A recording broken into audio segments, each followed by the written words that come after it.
I get older, I will be stronger. They'll call me freedom, just like a waving flag. And then it goes back, and then it goes back. So your new album is called, well, the upcoming album is Troubadour. Can you tell me a little bit about the title?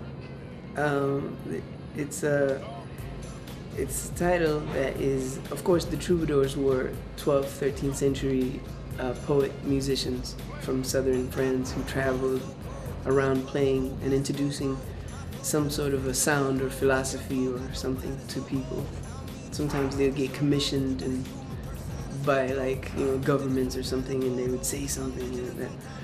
So it was a moving musical culture, which I feel I kind of intrinsically belong to. And so that's part of the reason why I called the album Troubadour. And of course, the more silent part of why I call it Troubadour is because, my music doesn't, it comes from somewhere, but it doesn't belong to any particular place. That's sort of the silent statement. And then, when have you had time? I see you've been touring a lot this year. When did you get time to work on an album? I went and I just stopped everything. I canceled tours, and I just wasn't, for me, I don't really record music until it becomes necessary. So when it became necessary, my manager and I had a talk, and I said to him, man, I'm really getting kind of sick. I'm getting backed up. I don't feel good being on the road anymore. It's nice to have all the glory and the people appreciating what you do, but I can't keep doing it. And so we just canceled the rest of whatever we had to do. And I went to Jamaica, to Kingston, to Bob Marley's house and set up there. And 3 months. Who do you see as your contemporaries? You mean as contemporary peers, you mean musically? And I mean all over. I don't know, everything, to be honest, everything that I think is good, I kind of relate. I kind of feel like a companionship with music that is being made that is good. The new Coldplay album, that is that musically speaks to me, melodically speaks to me. I feel a kinship with them, even though I don't make the same music as them, but I feel the same from Lupe Fiasco, or some of the interesting producers who are making really sonically incredible beats that they do. They may not say nothing over it, but some of these guys are geniuses at how they can make beats. You've been all over the continent, presumably doing hip hop. What role do you see hip hop having in our generation's idea of Africa? Because that might be different from our parents. The role of hip hop in this African generation, I think, could be whatever we define it to be, not whatever American hip hop defines it to be. Hip hop musically, ideologically, rhythmically, you can transport, but you cannot transport, the culture of a certain society and impose it on your own. That's what I don't do with my music, and so I think that we have to define it. Why is it important for me to keep my Somali sound?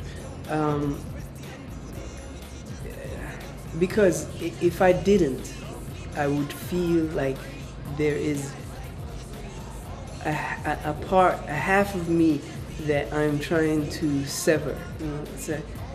It's artistically impossible for me to forget that I am Somali, that I come from a unique experience, that I come from people that are poetic people, melodic people.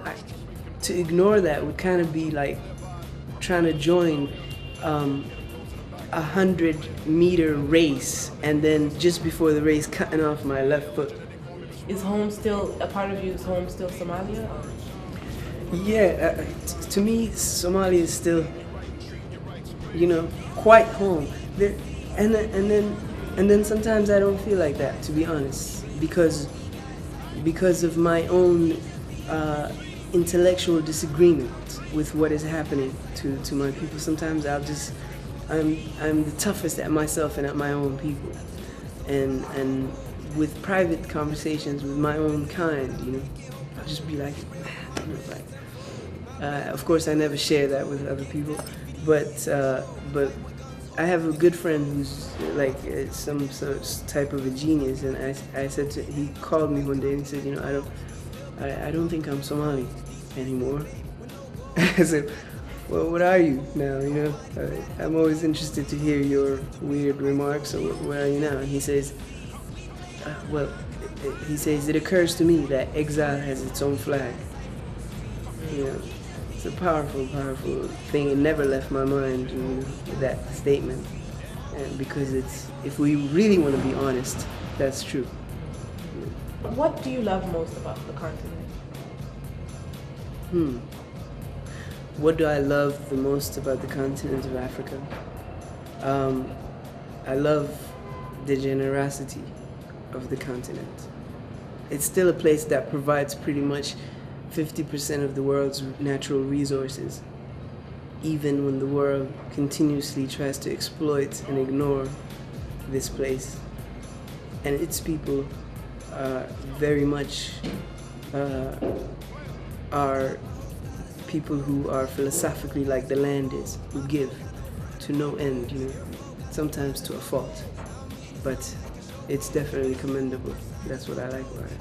Into some kind of portal. I'm legend and sometimes I'm noble. I'm from the most risky zone. No place is more